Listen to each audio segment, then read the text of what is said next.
نہیں ہے, زنا میں کامیابی نہیں ہے, اور تمام گناہوں میں کامیابی نہیں ہے. اگر کامیابی ہے فتح اور بہبودی رب تبارک و تعالیٰ نے اہل ایمان کے لیے مقرر کیا ہے, تو اعمال صالحہ میں ہے, نمازیں پنجگانہ کی پابندی کرنے میں ہے. لیکن جب انسان گناہوں میں زندگی گزارے گا, خطاؤں میں زندگی گزارے گا, حشر کے میدان میں حال کیا ہوگا, میدان محشر میں اس کے ساتھ معاملہ کیا ہوگا. میرے آقا کریم اور صحیح فرماتے ہیں, میرے عزیزوں, حشر کے میدان میں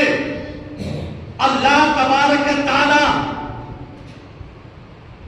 ان محشرین میں سے ایک بندے کو چن کر الگ کر لے گا, الگ کر کے کھڑا کرے گا, الگ کر کے کھڑا کرے گا, اور اس کے سامنے اس کے اعمال بد کے 99 دفتر کو کھول دے گا, جس میں اس کی زندگی کی سیاہکاریاں ہوگی, جس میں اس بندے کے بدکاریاں ہوگی, جس میں اس بندے کے خطائیں ہوں گی, جس میں اس بندے کے اعمال بد ہوں گے.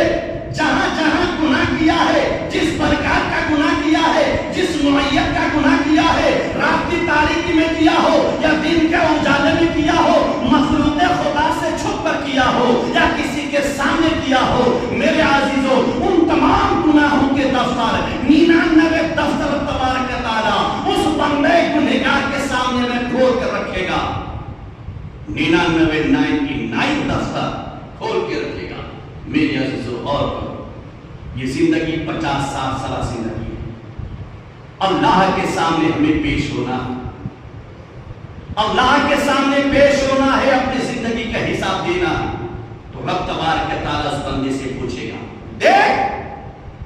تیرے دنیاوی زندگی کے خطاؤں کے دفتر جو ہے تیرے سامنے کھول کر رکھ دیا گیا ہے, دیکھ اس دفتر کو.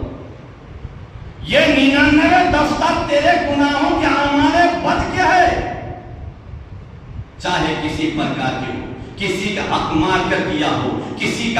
کو برباد کر کے کیا ہو, کسی کو ناجائز ستایا گیا ہو یا اس پر ظلم کیا گیا ہو, نماز کے چھوڑنے کے گناہ ہو, روزہ کے چھوڑنے کے گناہ ہو, صاحب نصاب ہونے کے باوجود حج نہ کرنے کے گناہ ہو, صاحب استطاعت ہونے کے باوجود قربانی نہ دینے کے گناہ ہو, کسی بھی پرکار کے گناہ ہو, ان تمام گناہوں کے 99 دفتر اللہ تبارک و تعالیٰ اس بندے کے سامنے کھول کر اسے پوچھے گا,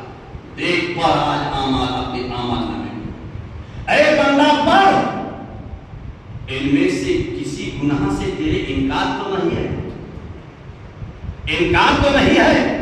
کہیں ایسا تو نہیں ہوا ہے کہ میرے محافظ فرشتے جو تیرے ساتھ ہمیشہ 24 تاس رہا کرتے تھے کرامن کاتبین, اس نے لکھنے میں بھول چوک تو نہیں کیا ہے, اس نے لکھنے میں زیادہ تو نہیں کر دیا ہے, کمی تو نہیں کیا ہے, کہیں ایسا نہ ہوا ہو کہ تم کسی گناہ کو نہ کیا ہو, فرشتوں نے لکھ دیا ہے, کہیں ایسا تو نہیں ہوا ہے کہ تم نے کوئی نیکی کیا ہو اور میرے فرشتے نے نہیں لکھا ہے. پر آج اپنے اعمال نامے کو پڑھ لے, اپنی زندگی کے بائے ڈاٹا کو پڑھ اور غور کر مجھے بتا. تو بندہ کہے گا مولا نہیں, جو بھی لکھا گیا ہے صحیح لکھا گیا ہے, جتنے بھی اعمال اس میں ہے وہ سب کے سب کے لیے ہے, سچ ہے. بندہ اعتراف کرے گا, میرے عزیز گناہوں سے توبہ کرو, اپنی زندگی کو پاک کرو اور کلمہ طیبہ کا کثرت سے ورد کیا کرو.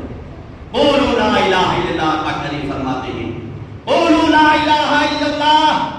اے میرے دیوانوں سنو, لا الہ الا اللہ کا ورد کیا کرو, کثرت سے تم کامیاب ہو جاؤ گے, تفلحوا, تمہاری کامیابی تمہارے لیے فکس ہے.